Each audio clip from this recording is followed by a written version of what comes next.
describe the longest walkable route? All-time French starting five. That was good. Oh, I'm sorry. I didn't realize y'all were there because y'all want me to talk about this game. Seriously, is that what you want me to do? Because what can I say? I mean, I don't know. What word do you want to hear? What words do you want to hear come out of my mouth to describe the Heat game tonight? I mean, y'all saw the game. If you didn't see the game, you saw the score. I guess maybe if you just saw the score and not the game, you would think it was a little bit closer than it was. But no, the Heat really got blown the hell out from basically the beginning of the third quarter on. I mean, we could talk about the positives if you want, put a little bit of spin on the game, right? What positives do we got today? One, I'm a pretty lucky guy, I guess, right? Because the Heat have now got blown out at 4 of their last 5 home games. And the one game they didn't get blown out was the one I was at, right? The last game versus Spurs. So that's pretty cool. That's a good thing, right? We also got Tyler Hero. This was a great case for him to make the All-Star team because he didn't play today. And the Heat offense all season has been hero or bust. And without Hero today, you saw what the offense was. It was pretty terrible. So I would say that's pretty good for Tyler Hero's All-Star case. You also got Khalil Ware, right? 20 points, 15 rebounds.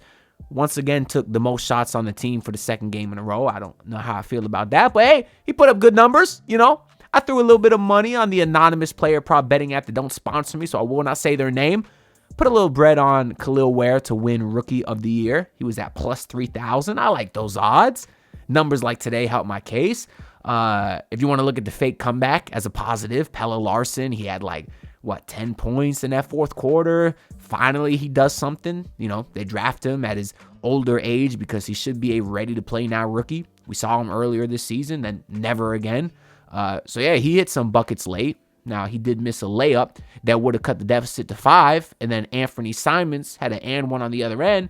So it would have been nice if Pelle could have made that layup, but whatever, What other positives do we got? We got, CapCut is officially back. So after 2 videos on this channel where I was not able to use it to edit, well, at least for the time being, I can use CapCut to edit. So, woohoo, party, effects, whatever, that's cool. We also got the Phoenix Suns. They made a trade right before the game started. That was a good thing, right? Because they traded 1 first-round pick for 3 first-round picks.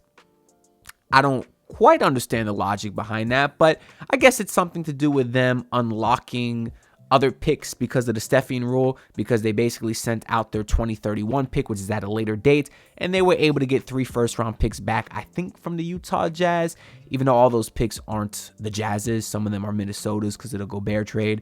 And I do understand the value of that 2031 Suns first-round pick is incredible because KD's 35? Jimmy's I think KD's 36. Jimmy's 35. So 2031, what's that? 6 years from now? So KD would be 42? Jimmy would be 41. So obviously the Suns you think would suck at that point if KD and Jimmy are still in the league. So yeah, maybe that 2031 pick is number 1 in the draft. So I guess that's why Utah wanted it so bad. But anyways, the reason why that's a positive for the Heat is because the Suns are clearly loading up on draft capital now to potentially give out in the Jimmy Butler trade. Seems they're getting really desperate to trade Jimmy, and as the Heat continue to pile on these blowout losses, I would say it's clear they need to move on from Jimmy. As much as it pains me to say, I hate nitpicking at his behavior on the bench because I don't know what's going on behind the scenes, but it is a little discouraging as a fan when you have all these young guys out there balling, leading a fourth quarter comeback, and you see Bam celebrating and everyone on the bench, they're getting hype, and Jimmy Butler's just sitting there with his arms crossed, or he'll do the little golf clap. It's just a little discouraging as a fan. If your beef's not with your teammates, I don't see why you can't be a little more happy for their success, but whatever. I'm not here to talk about Jimmy Butler. Outside of the fact that now the Suns got more picks. Now, if we can get 1 or 2 first-round picks in a Jimmy Butler trade, I'm cool with that. Maybe bring Milwaukee into the mix. They give us Chris Middleton, Bobby Portis. Those are cool players, so whatever. Maybe the Heat end up getting some better value than we thought. But that's really it as far as positives go today. Really the news of Bam and Ware starting, it's Khalil Ware's first ever start, especially next to Bam Adebayo. We knew that was going to be a fun thing, but no one really talked about that because the Suns trade happened right before the game, and I guess the start of Bam and Ware didn't really matter because the Heat got killed. That's the game. I mean, I got 4 bullet points during the game because there's nothing else to write about. I mean, to start the game, the Heat offense looked really good. I think they were leading after the first quarter 38-34. So the defense wasn't great either. But hey, at least they were hitting shots. I think in the first quarter, the Heat were 7-9 from 3. And I felt terrible. Let me tell you why. Because you shot 7-9 from 3. That's an incredible percentage. But you were only up 4 points at the end of the first quarter. That's a problem. The Heat were up double digits in that first period, but then you're only up 4. That's no good. That's not good. And then on top of that, you consider the fact that the Heat are the most bipolar team in the entire league, meaning if they shoot good in one quarter, they are going to shoot all-time abysmal in the next. And that's exactly what we saw. I don't understand. Obviously, teams regress to the means. You know, if you shoot 7-9, you might do a little bit worse in the next quarter. You're not going to shoot 90% from 3 all game. But I just don't understand how the Heat go from 7-9 and then miss their next 16 shots. That's just stupid. Why are the Heat either one extreme or the other? And they literally did. I think they missed, I don't remember if I put the note here, but they missed like their next 19 threes, actually. I did. Literally their next 19 threes. If they could have just been, instead of 0-19, if they could have been 4 of 19, which is still terrible, you're looking at an extremely different game. But no, the Heat have to literally be the worst god-awful, incompetent roster you've ever seen, or they have to be on the verge of unstoppable. Very frustrating as a fan. They had a terrible shooting second quarter. They were down 6 at the half. Whatever. You know, I was hoping they can bounce back in that third quarter, kind of like they did versus Spurs. But nah, you got down 19 about halfway through that third quarter. Coach Spo called a timeout. And I said, this is the most critical moment of the game, because at 19 points with a quarter and a half to go, you're either going to go into blown out territory or you're going to make it competitive. And the very first 2 possessions after that timeout, the Heat turned it over. So what is Spo cooking up in the huddle? Nothing. I suppose that's the answer. Jimmy Butler, he tried a little bit actually to attack in that third quarter, but it was only for a few possessions, and then it's nobody else could do anything. Not like Jimmy was finishing at the rim either, but at least he was trying to attack, because outside of him, everyone was just jacking up 3-pointers. There was one sequence where Bam jacked up a terrible 3-pointer. He bricked it because he can't shoot from out there. And then Jeremy Grant got the rebound and went right into the paint, barreled right into Bam Adebayo and got a layup, because Bam Adebayo is a soft basketball player and doesn't look to attack the rim. That's the facts of it. Really everything for Portland was at the rim, and then the rim started started getting so much layups at the rim that the Heat now just gave a bunch of threes to Portland, and then they killed us from beyond the arc too. Anthony Simons, Jeremy Grant, even Scoot freaking Henderson, who I roasted last time the Heat played Portland. God, I hate losing to this team. Y'all know Joe Cronin. Oh, Joe Cronin and Mario Cristobal are at the top of my list of my biggest ops, the people I hate the most. And I hate losing to Joe Cronin's team, especially when his young guys do well and our young guys do not. Obviously, Khalil Ware had good numbers today, but Jaime Jaquez, as Heat vs. Haters put on Twitter, his downfall needs to be studied. He has been terrible. I understand the few bright spots he had this year is when he was in the starting lineup when you had no Jimmy. So I would like to see Jaime, get a full second half of the season once the Heat trade Jimmy. If he does start, see how he looks. But Jimmy barely played in the last quarter and a half today. I guess he didn't play at all, right? He checked out midway through the third quarter, never came back in. Didn't play the fourth quarter. Jaime was in there. He was still terrible. So what's the excuse there? Nikola Jovic, he's either hitting 3 threes in a row or airballing threes. I don't understand. The Heat as a team had like 5 airballs today. There's one play, they're swinging the ball very well. Terry Rozier could have forced up a bad shot, swung into Alec Burks, who was wide open, and Alec Burks airballed. The one time Terry Rozier passes to the open man, you airball. Now Terry's going to sit there and think, oh, well, that's why I don't pass. This Heat team is, they're in a bad spot then. Oh, God. I think Khalil Ware had 2 airballs today. Jovic had a couple. Burks had the one. Professional basketball team airballing time and time again. It makes sense. The Heat were down 20 going into the fourth quarter, and they went on their fake run. Whoop-de-doo. They ended up losing by 9. The game was not that close. We're going to get into this box score because I don't want to keep talking about this game. Jimmy Butler, 26 minutes today, 13 points, 4-9. Whoop-de-doo. 8 assists. I like to hear it. He'll be gone. He will not be here past February 6th. So, and if he is, it's a wasted season for the Heat because it looks like it's really stunting the growth of a lot of these young guys because the vibes are. It's not a coincidence this Heat team has gotten blown the hell out 4 out of the last 5 home games. It's not a coincidence. You had the game versus Spurs, which you were on the verge of getting blown out, and the Only reason you didn't is because Spoelstra tried something different with Ware coming in with Bam, and that new dynamic kind of rejuvenated the team. But if not for that, like today, you didn't have that new gimmick because we had already seen it, the Heat team had nothing, and they were blown out again. Bam Adebayo today, 12 and 10. He shot 5 of 10. So, again, Bam took 10 shots. Jimmy took 9. Khalil Ware, 17. I don't understand. What's the logic there? Now, okay, Khalil Ware played in the blowout. He played the whole fourth quarter. He played more minutes than both those guys because he did. He played a lot more minutes. Adebayo played 22 minutes. Ware played 38.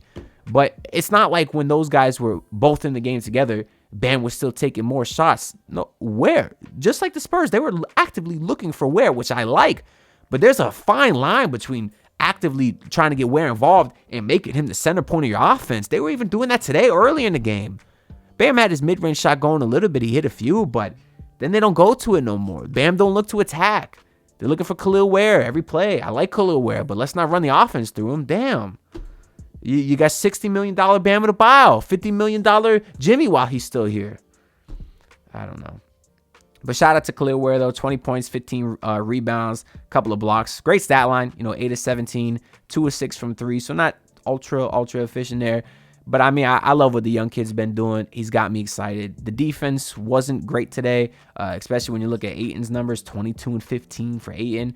But there was a lot of times, even John Crotty pointed it out, where kind of overcommitted, like Whiteside used to do back in the day, where he would hunt some blocks and leave the man behind him open. But that's fine. Khalil Ware's trying to be active. I'm not going to hold it against him. I appreciate that he was out there showing a little bit of heart. And he'll learn, as he gets older, the right times to stay with his man, the right times to attack. But overall, Khalil Ware was one of the few positives today, as was Duncan Robinson. He did get you 22 points, 6 of 12 from 3, back-to-back good games for him. Who did not have back-to-back good games is Terry Rozier. He was terrible once again, 1 of 6 from 3, 4 of 13 overall, 9 points. That follows his 20-point spectacular last game, in which almost all Terry's points last game was once the game was already a blowout. So God forbid Terry make a shot when the game's actually close or they're down. God forbid, right? He makes shots when you're up 20 and you don't need him to. So whatever. Nikola Jovic today, 12 points, 8 assists. We like that. We've talked about his playmaking and how good that's been, even when he's not shooting well. Which was unfortunately the case today. 5 of 14 from him. He was not good, but as the young guy, I like to give the younger guys benefit of the doubt because this is the future of the team. If they're showing some positive signs, I'm going to take that because I'm leaving here with something, damn it. I'm going to get blown out by Portland. I'm going to leave here with something. So I'll leave here with a good Khalil Ware game and Jovic 8 assists. Hawkins today, 8.6 rebounds, 3 of 5. Just a non-factor out there in 27 minutes. And then, Burks got some run, didn't score. Haywood Highsmith, only 4 minutes. Goes from starting, being a great player, 4 minutes. I said earlier, I don't like when Highsmith plays against a lot of these really big teams, the Denver Nuggets with Michael Porter Jr., Aaron Gordon, Jokic, the Magic, those type of teams, right? But the Trailblazers, they're not big. Jeremy Grant's their starting power forward. What's he, like 6'8"? DeAndre Ayton, yeah, he's 7 foot, but DeAndre Ayton is one of the softest players in the league. He's probably the only player more soft than Bam. So I feel like this is a game you could have used Haywood Highsmith, especially guarding a guy like Anthony Simons, but whatever. He got 4 minutes today, and then Larson played pretty much the whole fourth quarter and played well. Yeah, I don't know. That's all I got to say for this game. I don't really think there's too much to talk about here. Unfortunately, the Heat are back at 500. They have yet to go under 500. I think since they went over, whatever, earlier back in the season. But it's unfortunate because you're going into Milwaukee on Thursday. It's obviously a tough one. If you lose, you're going to be back under 500. And that's going to spell trouble. Because, you're the 9th seed right now. I don't think you would drop the 10th because you're 4 up on Chicago. And I suppose you're only 2 back of 5. Obviously, everything is so close, but I don't know. I think this Heat team will be a completely different team after the trade deadline, so we'll be able to fully judge them after that. For now, we just kind of take it game by game, I guess, and go from there. Anyways, that's all I got to say for this video, y'all. This team has me beat, but y'all can make me feel better by liking the video and subscribing. I'm on the grind to hit 7K subs. Make sure y'all check out the couple of the skit I had last week, the song I had last week. Y'all know I've been promoting it, so I don't want to do it too much longer, but I do appreciate all the support I've gotten on that video and on my other recent videos. I dropped a thread, a reaction to Brady Hawk's thread yesterday of Bam and Ware's defense. I guess I'm a jinx. I talked about how their defense was now insane, and today it was terrible, giving up 116 points to the Blazers. So whatever. Now I look like an idiot once again. Haven't looked this stupid since I dropped the video 2 months ago saying Terry Rozier is about to turn it around. Jeez, God, I'm stupid. Anyways, I'll see you on the next one. Peace out, y'all. Look, pull up in your city tryna get that dead face. Do it on my own, I don't need no dead weight.